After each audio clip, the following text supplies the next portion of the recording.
I'm Dennis Rayner. I'm Chayton Smith. I'm Drew Blonsky. And we're here with Thomas Packee for our oral history. So you told us that you grew up in on Dorothy Place, right? Dorothy Place was the first place that I lived, yes, right. Were there a lot of kids how many kids per house were in your neighborhood? Well, I was really young then. I mean, I don't remember. I was a baby. Probably we lived there until I was probably 4 or 5 years old. Okay. Did you have any siblings? I had one brother, an older brother, 4 years older than I had. Okay. He went through Marquette High. If you can remember anything, were there any different cultures seen, or was it all kind of just one big community? Well, on Dorothy Place, of course, as I say, I was so young. Yeah. I didn't really relate to cultures or that sort of thing. But Milwaukee. I mean, that was a Heart of Milwaukee, 35th Street, 27th Street. That was not downtown, but it was the heart of Milwaukee. The suburbs, the Brookfields, the Wauwatosa's, the Elm Groves, those were way out. I mean, and bus service was barely to those neighborhoods at that time. Yeah. While growing up there, how was your relationship with your brother and your parents? Good. Was very fortunate to have a good backing behind me and my parents and my brother. And my brother, of course, he got his toe in the water all the time 4 years before I did, so I was able to learn from his experiences, and I think that helped. I think that helped me growing up. Did you tend to follow in his footsteps a lot? Like, would you follow the sports he played and everything? Not really. He was a track guy. I hated track. I hate to run, and I was more of a basketball guy in golf and those sports. What did your parents do for a job, and did you see them a lot, or were they kind of off in the distance? My dad worked at a wholesale florist business in Milwaukee, and there were probably at that time 6 to 8 wholesale florists in Milwaukee. And he started as a young man when he was 17, sweeping the floors at the wholesale florist, and progressed his way up and became general manager of the wholesale florist, and was in that business for his whole career, probably 40, 50 years he worked at that. How far away was that from your house, if you can remember? Well, it was down right across from the present City Hall, right on Wells and Water, right east of there. Do you know if that building is still there? No, it's not. No. That whole block east of the City Hall has been torn down. It was all businesses, small businesses, and the city finally took that over and made it look nice. And do you enjoy it better now, like what it's become, or did you enjoy like kind of the different small businesses?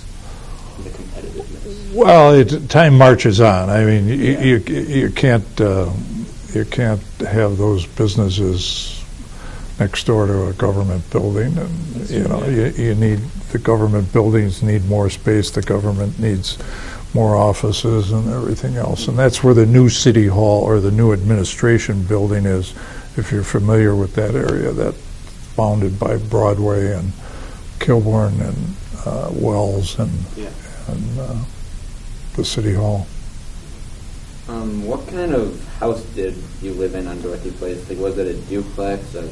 It was a duplex. Yeah, and it actually belonged to my grandma. We lived with her. She was widowed, and we lived with her early years. That was my first recollection of a home.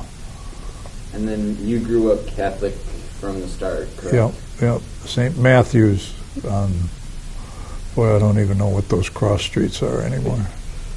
Did a lot of your friends go to the same church that you went to? Probably. Okay. After Dorothy Place, we moved to Keefe Avenue, and I went to Mother Good Counsel grade school, okay, for all 9 years, kindergarten through 8th grade, and we had neighbors there, and I have good recollections of fellows and gals that we played with. At that time, you kind of congregated to playgrounds, and our playground was 53rd Street School on 53rd and Keefe, which was only 4 or 5 blocks from our house, and they had summer programs throughout the city at these various schools and parks, and you played everything from baseball, basketball, chess, tiddlywinks, everything they had. They had, book fairs come in, and that was kind of during the summer, especially. That was the hub of your growing up and your neighbors and your friends and that. What was it like moving at such a young age? Like, did you have any responsibilities, or was it kind of just? I didn't have any say in it. Of course, my parents, I'm sure their considerations were they were living with my mother's mother. We were in her house, and they were able to buy a duplex where they rented the upstairs, and we lived downstairs. And eventually my grandma sold her house and moved in the upstairs of the duplex. So always had a grandma around. Was there somebody else that lived upstairs before your grandma did? Yes. Mm-hmm. Was that another family, or was it? It was my recollection is that it was a couple. And they didn't have any kids, and they both worked, so it was very quiet around during the day and that. So. Do you remember your parents staying in touch with people from Dorothy Place, or when they left Dorothy Place, did they kind of just associate themselves with Keith more? No, they had some very close friends that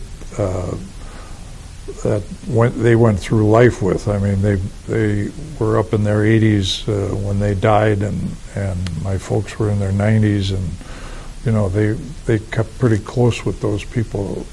Those were some of their best friends from that Dorothy Place era. Would they meet together a lot at certain places, or would they just kind of interact with each other whenever possible? They interacted more in houses. You would go to somebody's house one month, or every other month, or every third month, and certain holidays you'd go to certain people's houses. And so, do you remember going back to Dorothy Place and having any memories when you would go back there, or? Just ride by. In fact, we just rode by there 2 months ago. Whenever my wife and I want to take a little nostalgia run, we go to the old houses where she lived and where I lived, and we go to the cemeteries where our parents are buried. So. Are both the houses where you and your wife live still standing today? Where we lived, my wife and I. Like when you were children. Oh, where we were children, yeah, they're still. You go by them sometimes, and depends who owns them.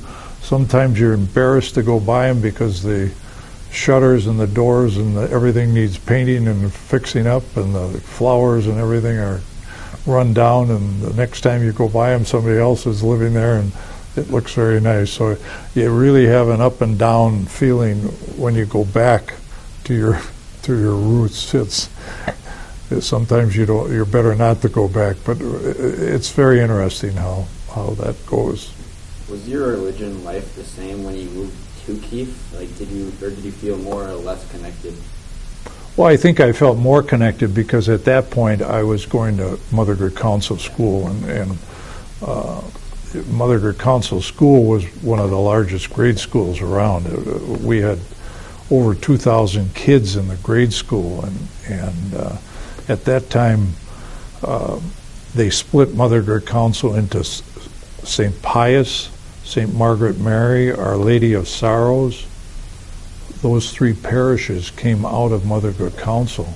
And in my grade school recollection, we had classrooms of 60 kids in a classroom with one teacher.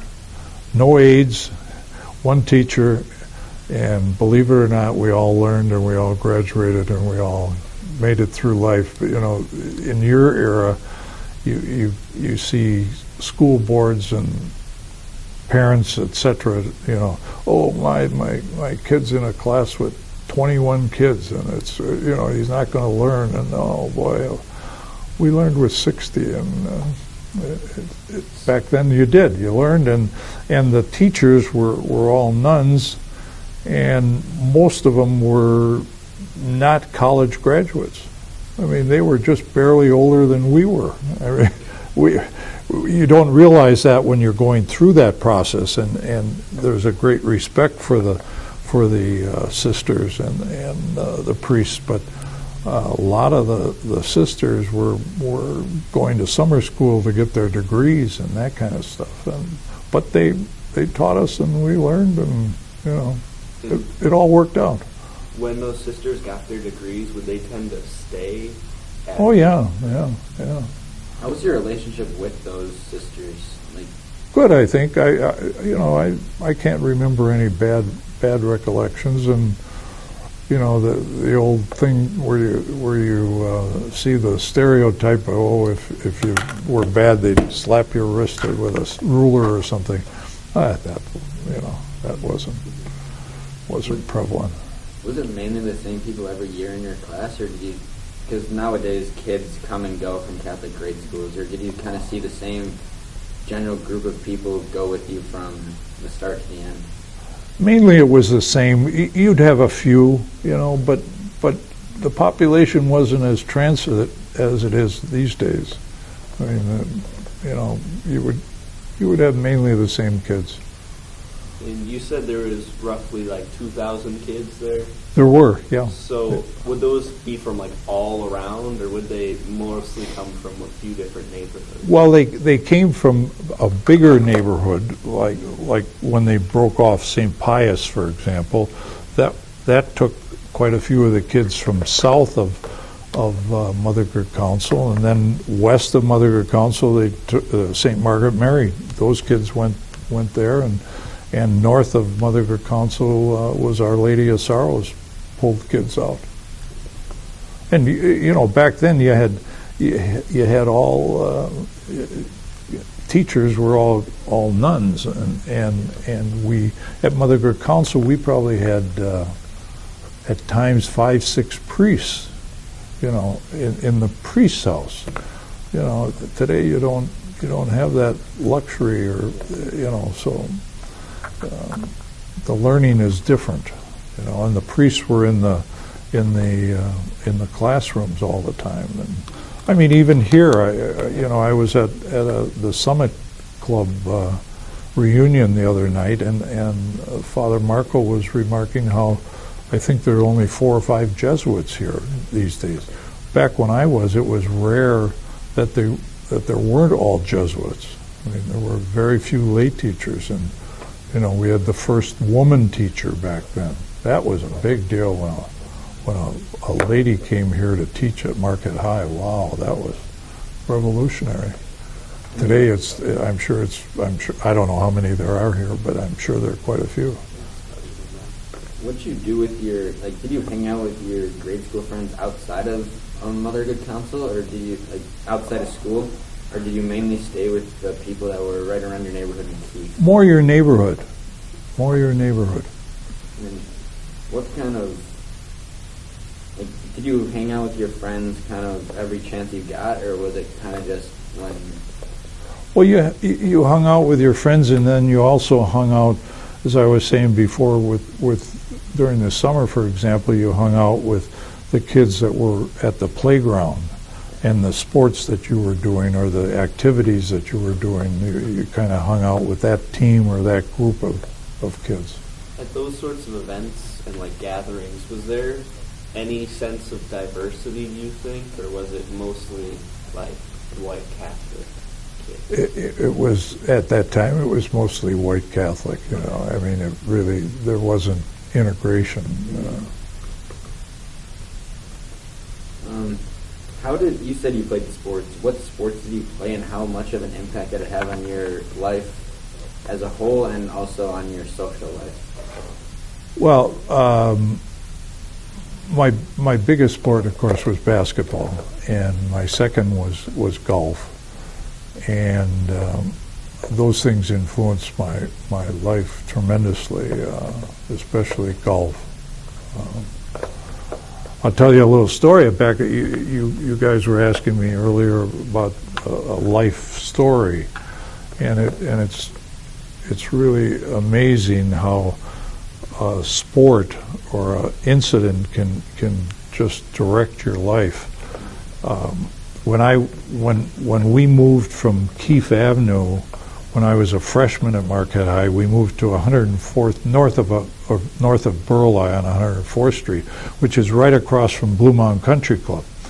And at that time, that whole area, there were maybe 3 other homes in that whole area. I mean, it was country, it was weeds and empty lots. And so my mother said, you know, you're not going to just mope around the house all summer.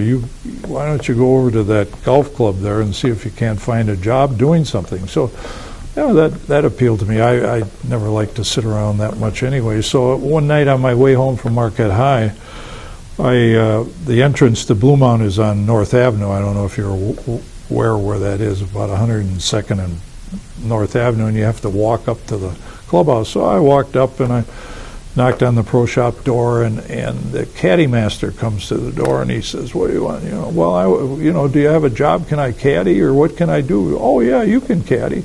Just sign up here. And as I'm signing up and everything, one of the members came up to the door and said to the caddy master, "So and so and I are going to play 9 holes. We need a caddy." Well, the caddy master said, "I don't have any caddies, but I have this new kid here, and he might caddy for you."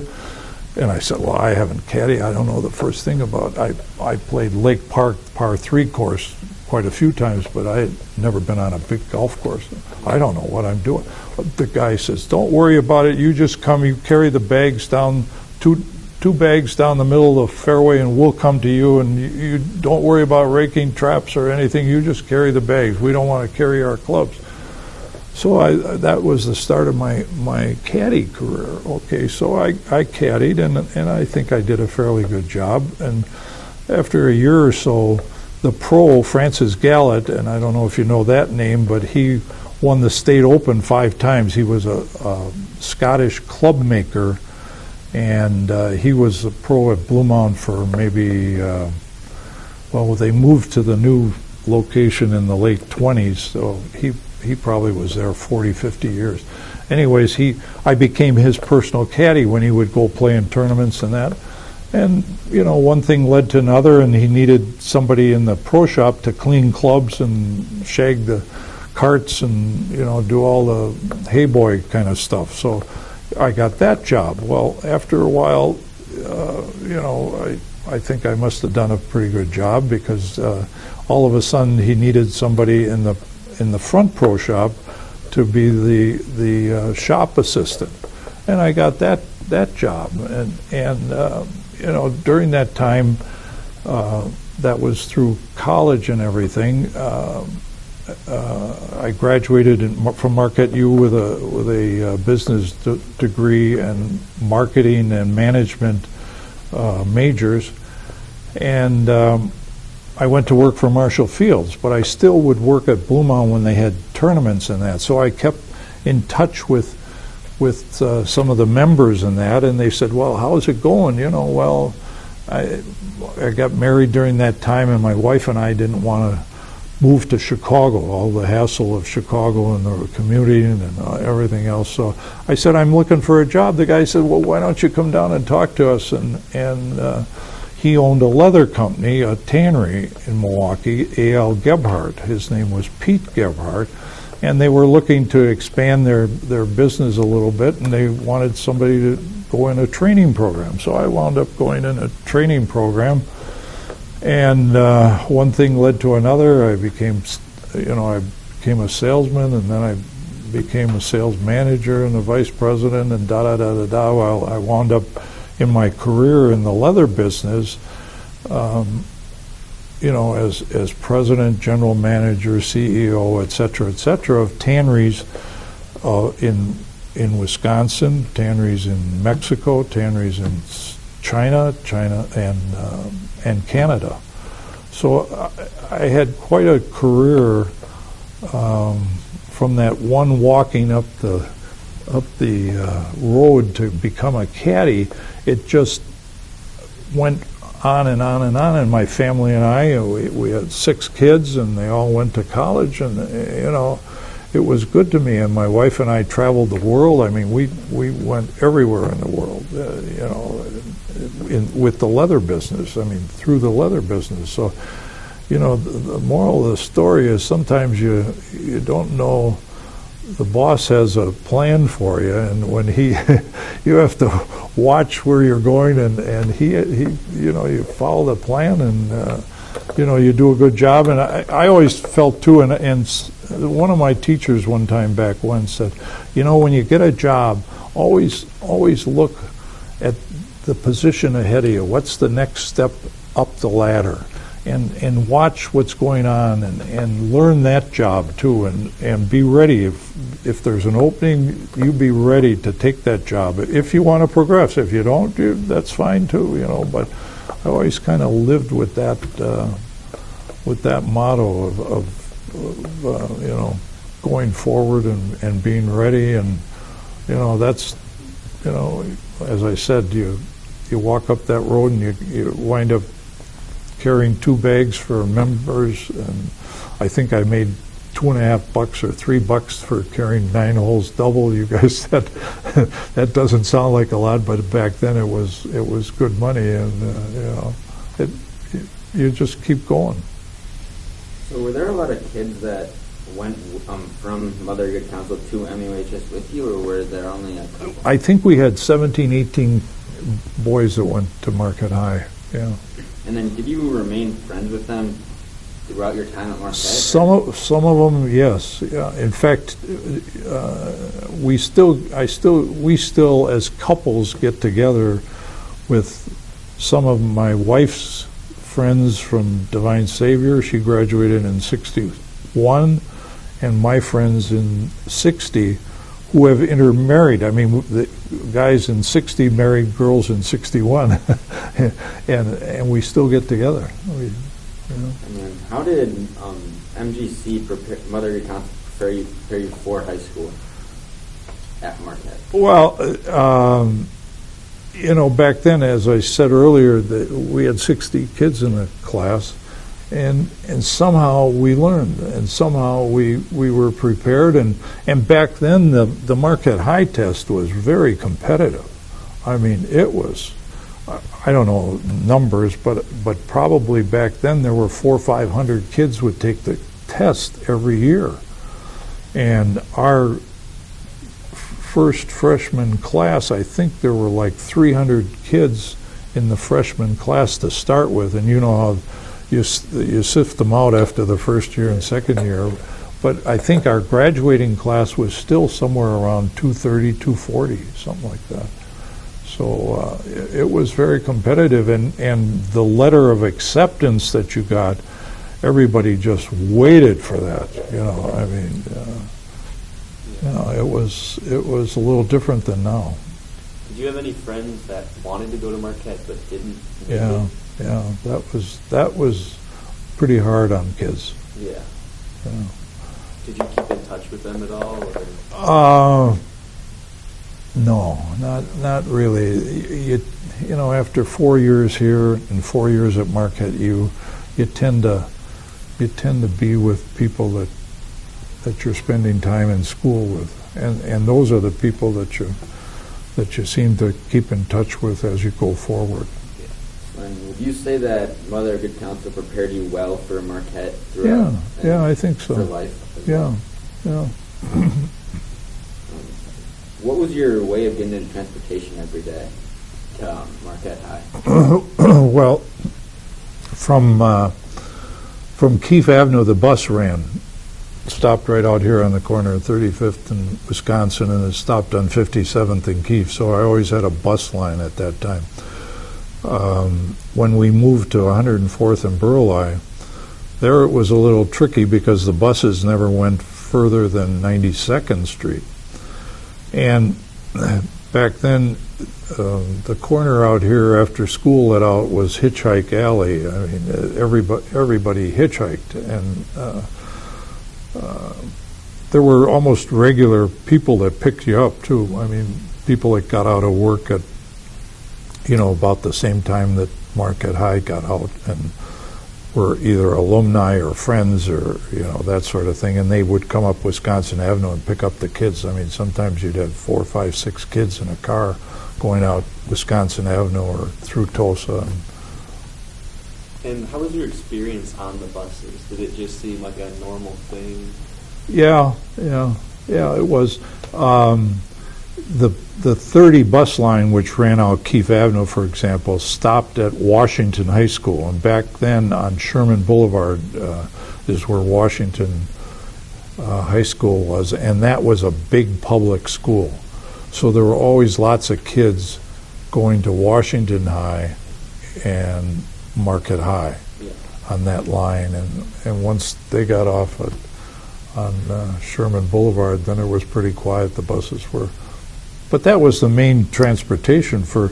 My dad never had a car. When he worked downtown all his life and didn't have a car until the last 10 years or so. Was there any rivalry ever between you guys that were taking the bus and Oh, the sure. other kids? Oh, sure. Did it ever result in like fights or anything? Not really. I don't remember any, you see it today, but I don't remember that, It was more rivalry on, on the field or on the court. Okay.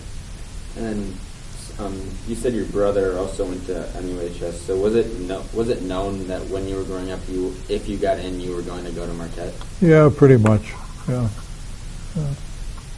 And then the Milwaukee Braves won the Pennant during your time at Marquette. Is that correct? Yeah. How did Marquette as a whole feel? And then how do you feel that the city reacted to that accomplishment? Well, it was bedlam around. I mean, people walking the streets, marching up and down Wisconsin Avenue, and the bat boy for the Braves was a Marquette High student at that time, one of them, and there was tremendous attachment to the Braves, and as there is, I think, to the Brewers. I mean, there's a cult with the Brewers too, and the players back then. For example, at Mother Good Counsel, we probably had 4 or 5 brave players that went to Mother Good Counsel and their kids, and you'd see them in church and you'd see them around. So did you ever grow connections to any of those families, like with the players? No, we didn't live in the neighborhood where they lived. Okay. And then you told us you caddied at the country club, obviously. Did you ever see any famous people coming to the country club that you would have to caddy for? Or? Well, yeah. Back then, there was no Summerfest, so the main entertainment venue was State Fair, and State Fair would always have headliners. Frank Sinatra, the Pat Boones, the Roy Rogers, you name them back then. They would Bing Crosby. They would all come to State Fair and perform. So any of them that were golfers, and most of them were golfers, would always play at Bluemound, and were usually pretty nice people. I mean, very outgoing, and signing autographs and giving you pictures and that kind of stuff. Did they ever draw a crowd to the country club, or was it mostly like a private place? It was private. I mean, they wanted that time for themselves and just to relax and entertain themselves. And then when you got to Marquette, Marquette High, did you still play mainly basketball and golf, or? Right. And I also I was working at Bluemound Country Club during those years too, and that was a little tricky between school and athletics. And In your time on the basketball team, like, what was your favorite experience, if you can remember one? well, the team that was the year when I was a junior, there were 7 seniors on that team, and they just ran away with the conference, the Catholic Conference back then. And the Catholic Conference back then is a lot different than the Metro Conference. The Catholic Conference, we had schools from Racine, Kenosha, Sturtevant, Cathedral High School was right next to the cathedral down there, Mesmer, I'm sure I'm missing somebody, Pius, Marquette, Notre Dame, Don Bosco, and they beat everybody. I mean, and they had a good team, and beat Cathedral in the regional final. No, not the regional final. They beat them in the season final one Sunday, and the next Sunday lost to them in the regional final. And that just devastated because that team, everybody was picking to win the state. And things happen. That's why they play the game, as they say. Who would you say was your biggest rival at the time? Like, which school do you think? Well, Pius was a big rival, and from a boys' standpoint, Don Bosco, that was all boys at that time.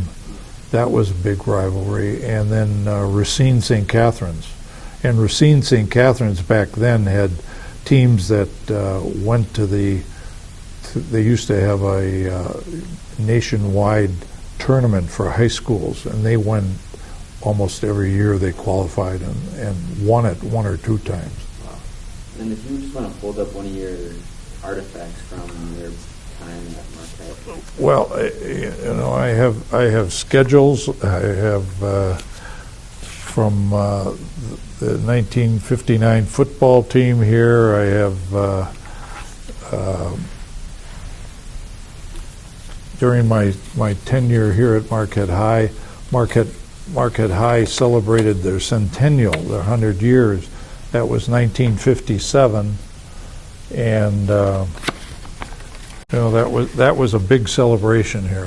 That was big doings, and it was quite an accomplishment. 100 years in business in the high school, and I also have the 1960 basketball schedule. We weren't very good as seniors, our senior basketball team, but our senior football team, when I was a senior, they won the conference championship, and they weren't picked to finish in the top 5, I don't think, but they came through and they won the conference championship.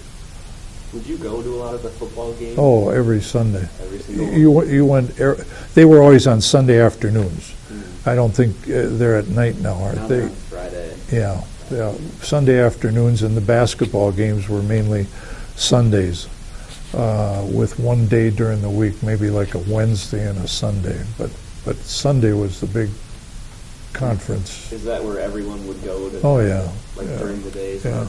And then to Gillies. The Gillies? Everybody go to Gillies these days? Sometimes. That was the big hangout. And of course, you talk about rivalries. Of course, all the kids from Pius were at Gillies back then. So you'd always run into Pius kids, How would that go? Would that ever? Well, there's sometimes that got out of hand, but Was there some fists thrown? there was a little pushing and shoving. But Paul Gillis, who was the owner, he had a bouncer, and that guy he could handle any of the high school kids. Put them back in order. So then, obviously, it was different back then. No phones, hard to get in touch with people. How'd you meet girls specifically? Was it just kind of at sporting events would you meet them, or just Sporting events, and they used to have a lot of what they called mixers, dances. Marquette High would have a freshman mixer, a sophomore.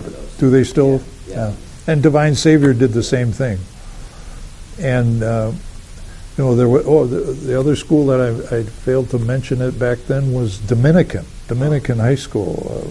There were a lot of kids from the east side, and Dominican would have mixers, and the Marquette High boys went, and that's how you met them. In those events, was it limited to who could come, or was it just like any high school kids could tend to show up?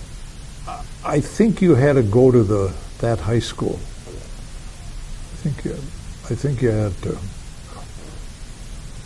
And then, how did you plan hangouts with your friends? Or was it kind of just you stay at school, want to come over, and you just? Yeah, and the telephone was a hard line. I don't know. Do you have a hard line at home anymore, or is it all cell phones?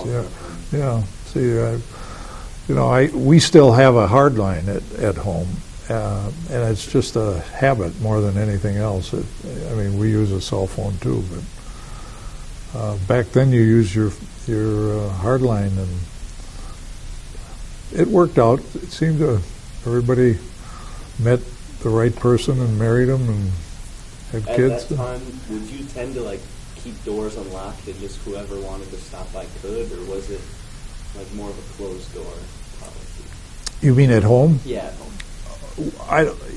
Anybody could stop by. My folks were always anxious. They loved to have the kids come to our house. Then they knew who they were, that we were hanging out with,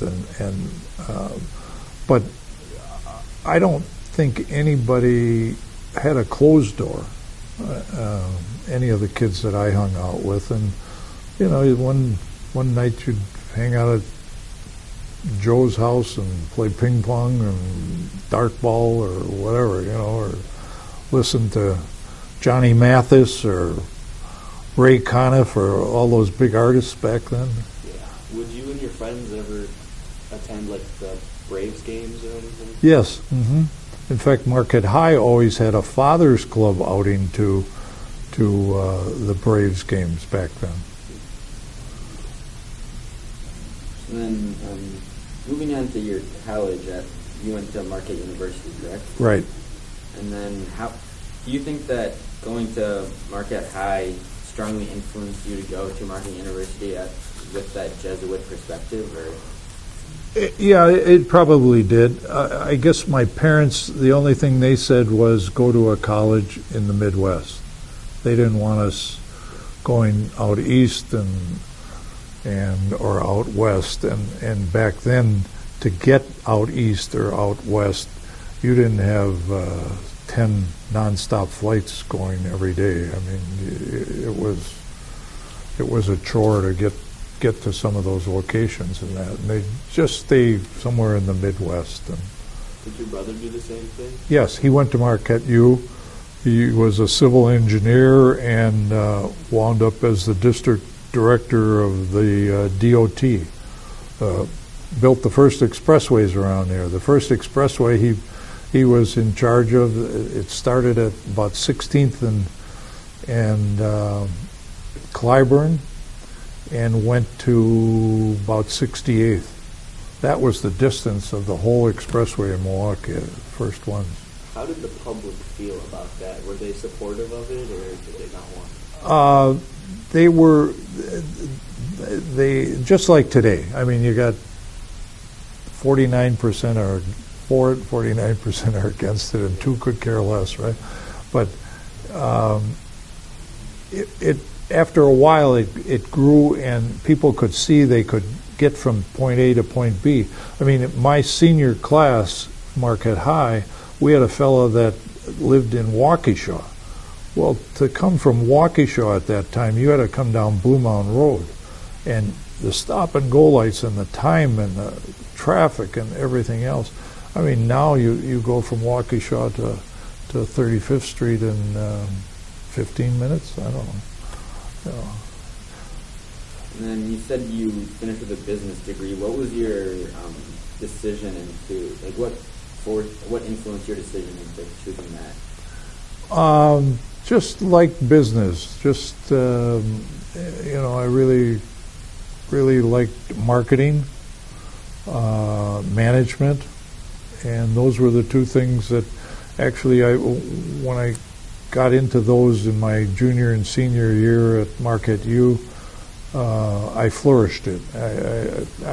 I was not a real fan of science and history and English and those sort of subjects, but once I got into marketing and management and advertising and those subjects, I really flourished.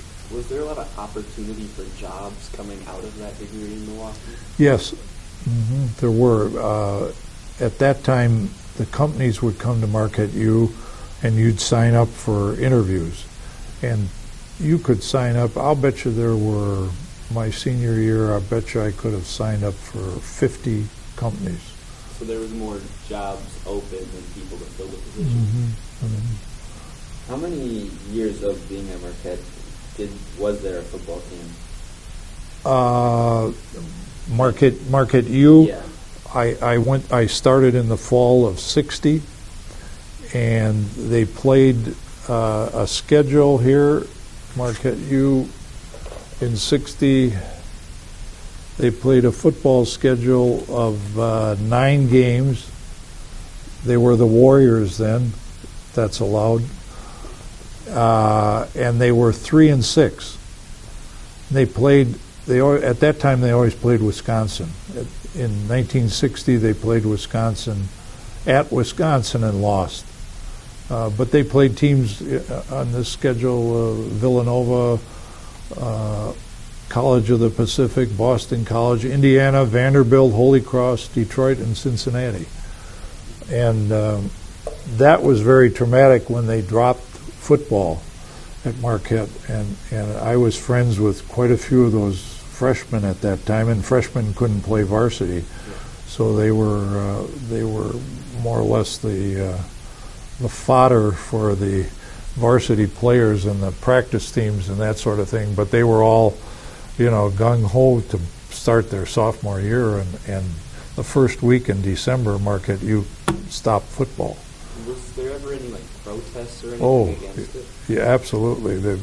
That day, it was a Friday, I can remember it, and we walked down Wisconsin Avenue and shook our fists and everything else. But financially, they weren't in the big leagues, and they couldn't keep up a schedule, a good schedule, and it was traumatic for these freshmen. For example, Marquette honored all their scholarships and everything. They didn't have to do anything. They could have, if they had a 4-year scholarship, they would have 3 more years paid for by Marquette. But most of those kids were competitive, and they wanted to play, so they were out, trying to find another school to go to, and it was hard. I'm still friends with a couple of them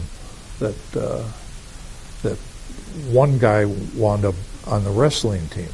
Two of the guys that I know wound up on the wrestling team and were pretty good wrestlers.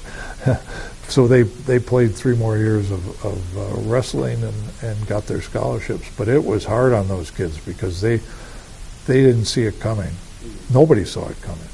Do you think that kind of hurt the sense of community that Marquette felt? Oh, for a while, sure. Did more people just start to tend to focus on other sports after that? And if they did, what sports was it? Well, of course, basketball. I mean, Marquette's now a basketball school, and that's what happened. I mean, that was the only sport, the only real sport, and at that time there wasn't even a women's team. Marquette U didn't have a women's team. I mean, women's sports came in way after that. And then,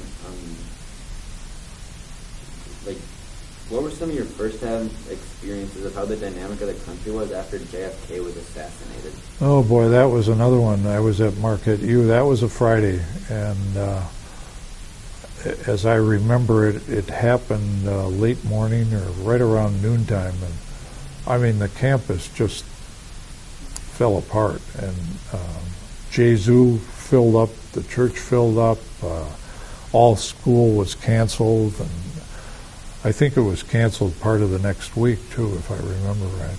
But it just broke everybody up. Nobody could believe it. I mean, everybody was glued to television sets, and then the final word came that he died, and that was. Did that, like, what did the panic cause? Was there anything like that would happen on the streets, or was it just mostly like people in their homes that felt it? I don't remember anything out on the streets or anything. It was very solemn. I mean, you know, it was like you turned off the sound on the TV. Everybody was very solemn and very emotional too. I mean, there were a lot of people that were very emotional, whether you liked Kennedy or you didn't like Kennedy. To shoot a president, and that was. And then, of course, the guy that shot him got shot. And I mean, it was that. I think that Kennedy was Friday, and the other guy was Sunday, I think. So I mean, it just went on and on. Who's next? You know. Did it kind of feel like sort of like a mini shutdown for the city, like everybody kind of just laid down? Yeah. And then, in your time at Marquette, did you live on campus, or did you still commute to school from your? I had the option. I stayed at home and commuted, mainly because I was doing things like working at Bluemound and tournaments and that sort of thing, and that just didn't fit in with living in a dorm. And then, what were your post-graduation plans originally? Like when you were having these interviews with these jobs, did you ever think you'd be going into the leather business, or? Never. I had no idea. And when I got the job at Marshall Fields, I thought, well, you know, they want me to be in a training program in the men's, you know, suits or sporting goods or that. Well, the first day I came in the training program, guess what department they sent me to? Women's apparel.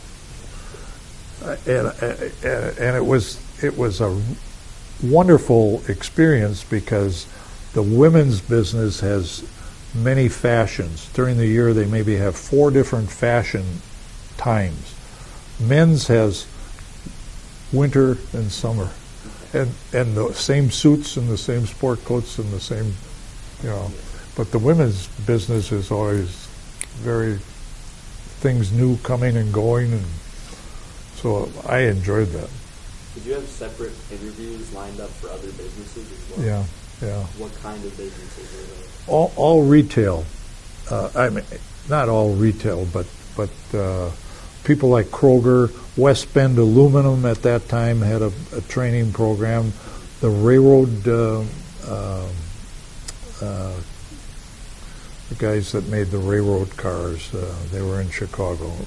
You know, those were about the 4 finalists that I had. Were you taking into account pay into all of those? You know, back then, I had worked at Marshall Field part-time. I was making $1.25 an hour as a part-time employee. Graduated from Marquette U on Sunday. On Monday, I started the training program at $2.50, $100 a week. You know. Did that feel like just normal, or was that stressful on you at all? Like the pay, or was that like an average pay? I could save money. We saved money. We bought a house on that salary. It's amazing. You don't think so, but you know, you could go to Chicago on the train when I was with Marshall Fields, they gave you $7 a day to go to Chicago to the main store, and a train ride was round trip was $3 or something like that. Parking was 75 cents. You know, your lunch was $1.25. You could, today you can't get a sandwich for $7. I mean, So jobs tended to pay enough to cover what people's expenses needed? yeah. Where did you meet your wife? Did you meet your wife in college? Or? Well, that's a story too. We sort of knew each other at Mother Good Counsel. She also went to Mother Good Counsel all her days, and she was a year behind me. I kind of knew who she was, and she kind of knew who I was. She had an older sister that I was more familiar with, who was in sports and that, and I kind of knew her better. But anyways, we both went to Marquette U, and at Marquette U, after one basketball game, one of my teammates fixed me up with a blind date. It was her, and the rest is history. It's funny how that happens, but that happened. So it seems like that grade school kind of group has really stayed like a tight-knit community. Yeah. Do you think that happened a lot for people that were growing up when you were growing up? Yeah, there was a group from St. Sebastian's, the group from St. Robert's, and I know those guys are still pretty tight. Then after you graduated, you said you moved to 80th and Lisbon? Yes. Well, no. After we were married. Yeah, that was our first house. We rented a side by side. If you can remember, and you don't have to say, but do you remember how much you purchased that house for? Well, we rented that house, but we eventually wound up, when I was at Marshall Fields, the store manager lived in Oconomowoc, and he was a golfer and I'm a golfer, and we got very tight, and one day I'm sitting there and I said, what we're looking for is to buy a house where we can rent one side or rent the upstairs, a duplex or whatever, and pay it off. And he said, well, in Oconomowoc, they just opened a subdivision, and you ought to ride out there and look. Okay, so one Sunday we had one child at that time, and we take a ride out to Oconomowoc, and it's a new subdivision, and they got 4 models you can choose from, and da-da-da-da-da. Well, long short of it, we put a down payment down on a house lot, and the house was $22,990. That was a 4-bedroom, air-conditioned, attached garage, fireplace. We couldn't believe it. I mean, that you could get that much of a house for that price 30 miles away. And the kicker on that, we put a down payment. The lady said, well, we'll hold a lot for you. Write me a check. And well, we weren't prepared. I had $10 in my wallet. I said, I'll tell you what I'll do. I'll give you 5, because we're going to stop somewhere on the way back and get a hot dog or something. So she took it, $5 down deposit, and that lot, that was it. And we wound up, we moved there in '68, and we still live in Oconomowoc in 2024, and we've moved 4 times in Oconomowoc, and just love it out there. At that time, how did the prices differ from out in Oconomowoc to like the inner city here? The similar house, that $22,990, probably in Milwaukee was in the 40s. So close to double.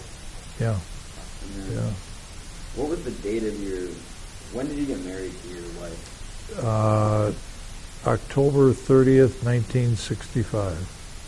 And do you remember how many people were at your wedding? Well, back then, you had to fast to go to communion from midnight. Okay, so it kind of limited the marriage masses were normally in the morning, as early, 9, 10, 11, 12 o'clock. And I think if I remember right, ours was like a 10:30 wedding mass on a Saturday. And then you would have a smaller reception, like a luncheon reception rather than a dinner reception. Or some people would have nothing after that mass until 6 o'clock or something like that. But we chose to have it right afterwards, and we probably had 100 people. I don't know. Yeah. Not as big as you would these days. Okay. Did that tend to be mostly like friends and family? Yes. Okay. Yeah. Still a lot of people. Were there a lot of people that you grew up with there, like from Keith Avenue and Yeah, Council? Right. Friends of my folks from Dorothy Place, Yeah. way back then. I mean, they were there. And then after doing some research, we found that like in 1968 there were a lot of protests and like a lot of marches and just a lot of like things going on in the city. Would you say that, as well as the Marshall Fields connection, helped you decide to move out to Oconomowoc? Or I think the main reason we went out there was we could get so much for our dollar.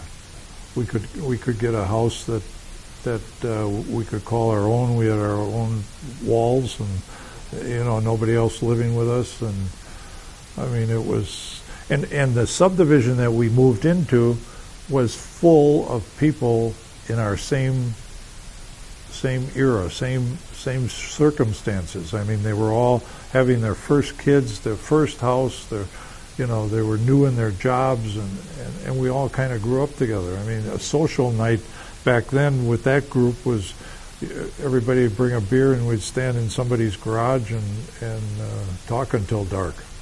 Yeah. I mean, Was there a good sense of community then, you think? oh yeah. Like Yeah. really tight fit?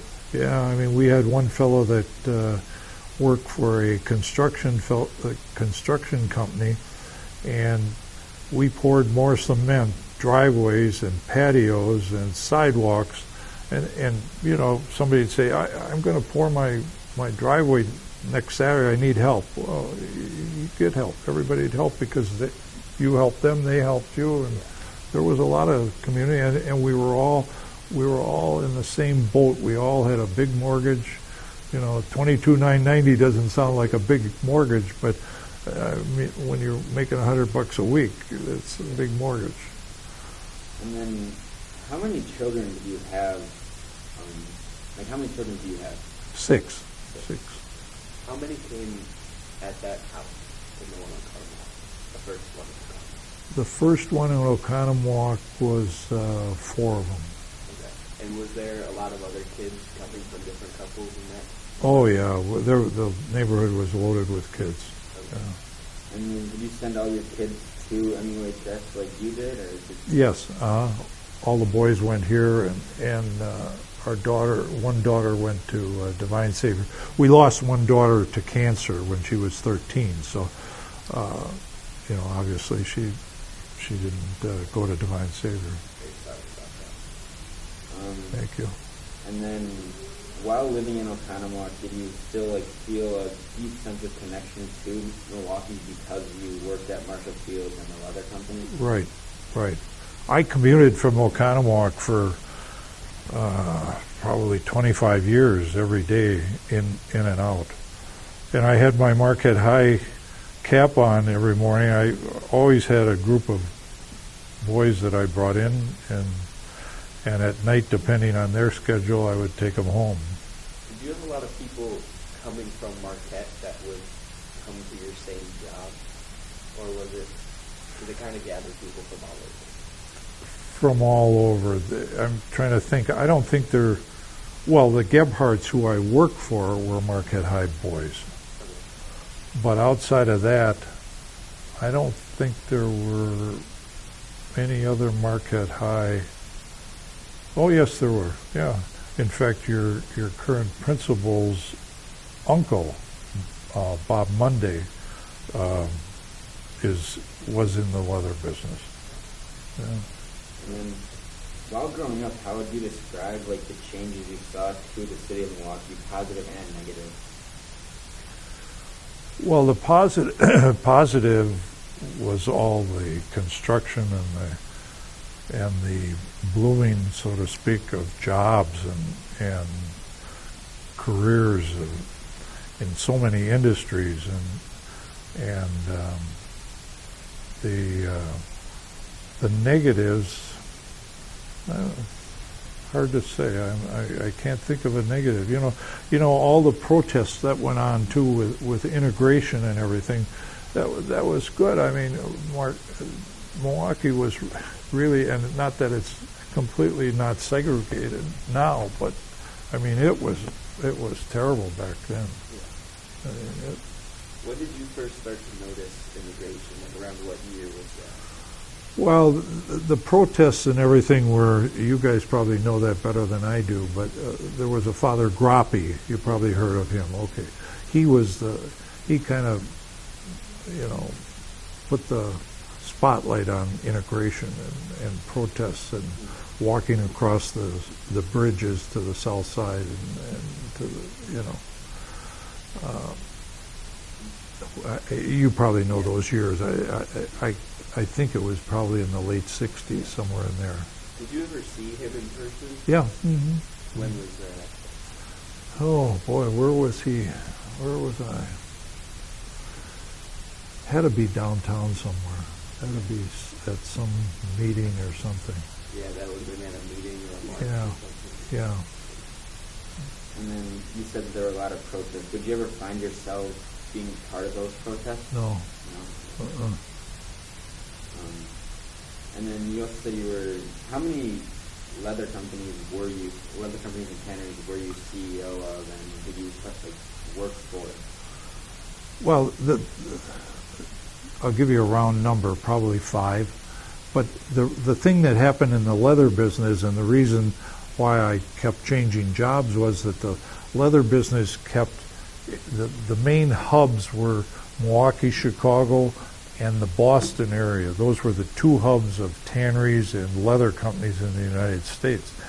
And as manufacturers went to the Far East, the Timberlands, the Nikes, the Amitys, the Wilsons, all those Nike, all the sporting goods people, and the shoe people, the LL Beans, and they all went to the Far East to manufacture. Well, and because of labor. I mean, you could, a good wage in China, even at our tannery over there, was like $30 a month, and that's recent years. I mean, that's the late 1900s, early 2000s. So all the manufacturing went over there because it was very, very labor intensive. So those manufacturers would buy leather from the United States and then have to ship it over there to those plants to be used. Well, that's a 4 or 5 week cycle, shipping, and then we needed time to make the leather. I mean, you were on a 2-3 month cycle that you had to project. Well, that didn't work for very long, and the manufacturers, the leather shoe companies and the sporting goods companies, etc., they started to buy leather over in that part of the world, and as they did, U.S. manufacturers, tanneries, started up facilities over in the Far East so that there wasn't shipping time, So that was a big deal. I mean, that's how the leather industry here in the States shrunk. And I was with people that went out of business, and okay, I mean, I say I retired like 3 times. I got canned 3 times, but it was the business was shrinking, and I got new jobs and CEO jobs, etc., because I had been in the business so long, and I knew all the suppliers and the customers, and so I was able to roll with the punches. But everybody wasn't that fortunate. So would you say that jobs were leaving Milwaukee as time went on in that specific area, like the leather making and the Yeah. And how do you think that affected Milwaukee and its different communities? Well, in the short term, it's very disruptive. Very disruptive. If you come home, and I was disrupted, like I say, 3-4 times. But you come home at night and you don't have a job, or the plant is going to close in 30 days, that type of thing. But, in the long term, people find new positions, new places to work. It's like the old guy that made the buggy whips for the horses and that, and the buggies. The buggies aren't around. They don't make whips anymore, and he found something else to make. The guy that put the horseshoes on the horses. It's amazing how we are resilient. Americans are resilient and have the opportunity. That's the other thing. And that's one of the things you asked earlier about what I saw about Milwaukee. We've developed some kind of tech industry here, and you wouldn't think that, but we're pretty resilient. We used to be breweries. We're down. Look at all the breweries that are gone here. So generally, people would find new jobs, and it wouldn't completely throw their lives off. Right. Was there any examples that you saw of people's lives getting not necessarily ruined, but they'd have to kind of relocate everything that they were doing because of the fire? Yeah, I had some good friends that wound up having to move to find a new job, and some of them went to the Chicago area and got some tech jobs, and there was a pharmaceutical industry in and around Chicago that I know some people that got into that after they were in the leather business. I had a sales manager that worked for me that got into the insurance business. He got his own agency. Just retired last week. You have to keep punching, and you eventually find something. Do you think the closing of those businesses hurt Milwaukee's population and how it was growing? Probably short term. And then you said that you also traveled around the world due to being a CEO. How different would you say that other cities seem compared to the atmosphere that you saw in Milwaukee? Oh well, it's night and day. You go to Hong Kong. I probably was in Hong Kong, China, 50 times in my life. The way of life over there, and I think I mentioned that a good wage in the tannery was probably $30 a month. $1 a day, 7 days a week, or 6.5 days a week. Then you go to a city like Paris, and the wages there are much higher, but the cost of living in Paris is also very high. In our class, Milwaukee is, like you said, one of the biggest cities for the leather industry. Would you say that you agree with that? Yeah. And then, how big did the industry seem to you? Since you had first-hand experiences, how big did the industry feel? Well, it felt big because the manufacturers would continue to visit you and seek you out, and they needed your product. They needed the leather skins tanned a certain way to make their soft shoes or their baseball gloves or their garments or boots or whatever. Do you think there was a sense of pride that was lost when it left Milwaukee? Probably. And then since you were so big, did the leather industry ever overwhelm you and cause you to just feel like I'm sure there were times, I don't remember them, but, with any business or any industry, you have the good times and the bad times, and you have busy times and you have slack times, and the leather industry was no different.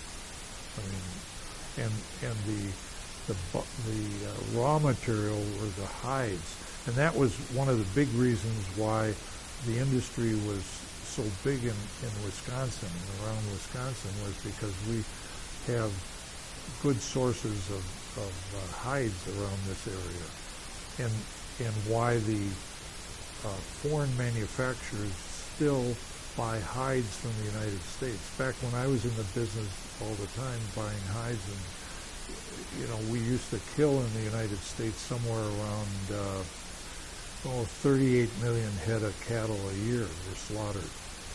And all those hides, those 38 million hides,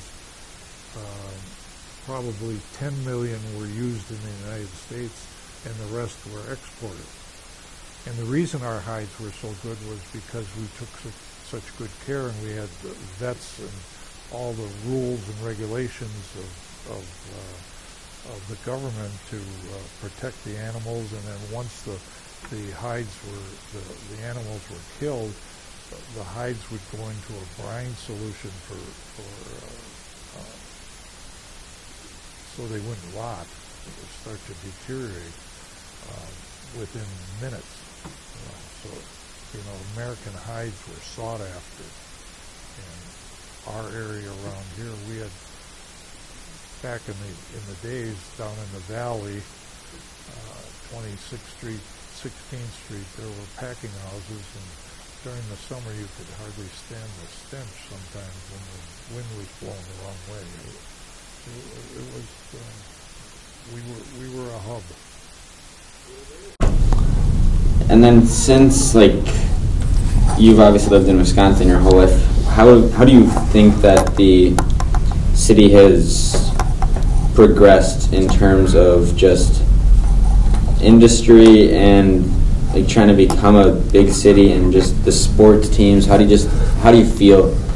Do you feel a sense of pride of saying you're from Milwaukee? Well, I can tell you in China, when I was in China, in Hong Kong, that area, everybody knew the Milwaukee Bucks, Giannis. I mean, it's amazing when you have pro teams and the Green Bay Packers. It's just amazing what sports teams do and are recognized throughout the world. In fact, Giannis's jerseys, and they're all over. And I can't say enough for sports teams, whether it's the Brewers or the Bucks or the Packers or the hockey teams. That puts a city on the map, makes you big league, and your name is in the paper. The Brewers, the Bucks during their season throughout the world, the standings, Milwaukee. Oh yeah, I know Milwaukee. And kind of going off of that, you said that it puts your city on the map. Would you say that from firsthand experiences, when Milwaukee lost the Braves, there was a big sense of kind of failure? Oh yeah, nobody could understand that. Nobody could understand that, and that was really a low point in Milwaukee.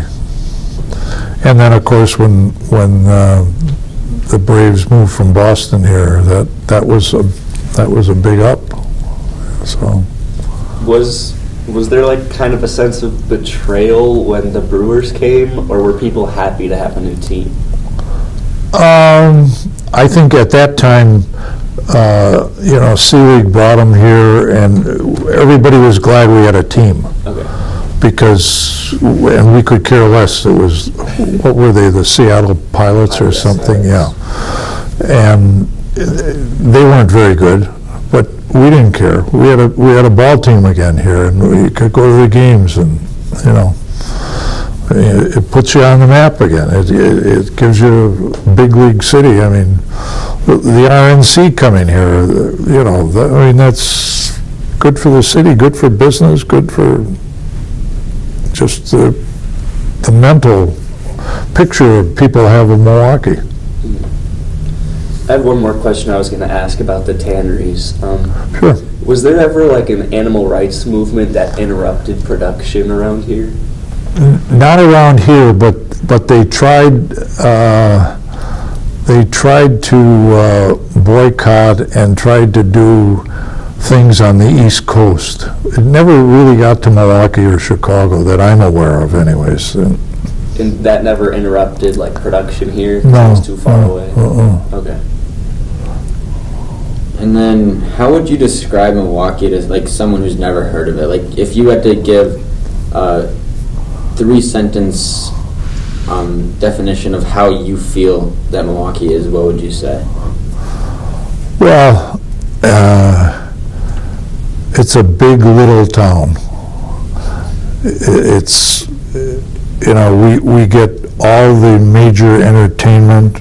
We have all the pro teams. We don't have a NHL franchise, but we have a good, solid Admirals presence in the hockey, and we have we have all the top entertainers come through here, and Summerfest is one it's a jewel.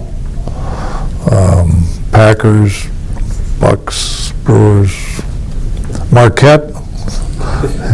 I mean, look at Marquette. I mean, look at how they get recognition and on the national stage. I mean, to be able to attract a coach like Shaka, and some of these guys that come and play here, want to play here. Same with the Brewers.